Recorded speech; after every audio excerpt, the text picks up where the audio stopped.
Climate change is one of the biggest challenges of our time. Climate change means long term shifts in Earth's average climate caused by natural cycles and human activity. Natural drivers such as orbital cycles change how much sunlight reaches Earth, triggering glacial and interglacial periods. Scientists read ice cores, fossils, and pollen to reconstruct past climates.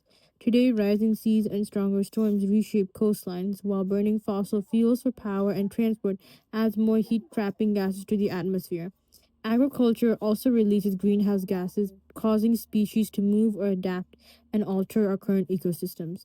Climate change touches everything we depend on. While Earth's climate has changed in the past, these were caused by natural drivers.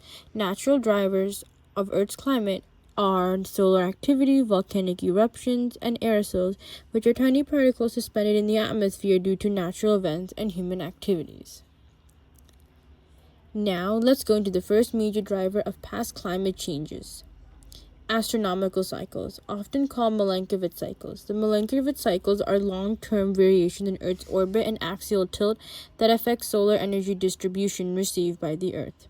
This was first discovered a century ago by Siberian scientist Milutin Milankovitch, who hypothesized that these cycles alter how sunlight is distributed across seasons and latitude. An example of this is when northern summers get cooler, ice sheets grow. When the summers get warmer, ice retreats.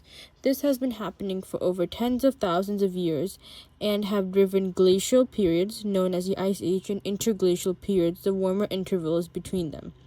These are natural rhythms of Earth's climate, but they operate on long-term scales.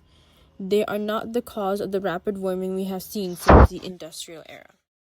Scientists have also been reconstructing Earth's past climate using natural archives. One of the most used natural archives are ice cores. Scientists obtain these from Greenland and Antarctica because they have tiny air bubbles preserved inside of them, which have records of past greenhouse gas levels and temperature proxies. These go back hundreds or even thousands of years. Scientists also use natural fossils such as leaves and bones. These fossils show how species lived at that time, where they lived, and they also hint at past climates. Another important natural archive is pollen. Pollen is often preserved in lake sediments, which can reveal what plants were dominant at that time and indicate temperature and rainfall patterns. Together, these records let us read Earth's climate history and help us understand the timing of ice ages, abrupt changes in Earth's climate, and the close link between greenhouse gases and global temperature. This historical perspective is crucial for understanding the current rapid warming Earth has been experiencing since the early industrial era.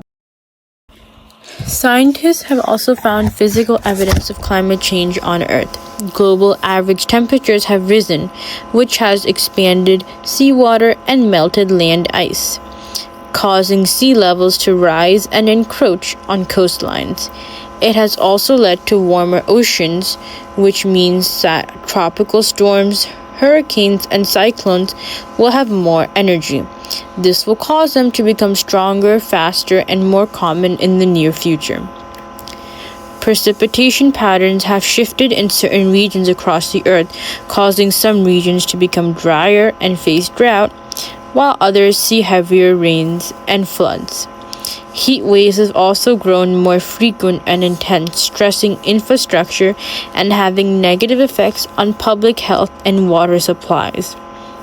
These physical changes have not only affected the daily life of humans, but have also made a major impact on plants, marine, and land animals. Seeking climates their bodies have already been adapted to. Timing of migration and reproduction patterns have changed as well. Earlier plant blooming triggers earlier insect hatching, which in turn alters migratory patterns.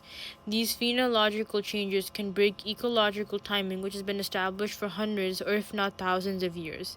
For example, if insects emerge earlier than when birds arrive to feed their young, food shortages can occur. Oceans warming and acidifying is stressing coral reefs and pushing fish populations to new waters. Some species can adapt or move, while others face shrinking habitats and higher extinction risk. The combined effect alter ecosystem services people rely on, such as pollination for crops, fisheries for food and business, and natural flood buffers like wetlands. Conserving corridors for migration and reducing non-climate stressors like pollution and overexploitation can help many species cope. But the faster the climate change occurs, the harder it will be for many organisms to keep.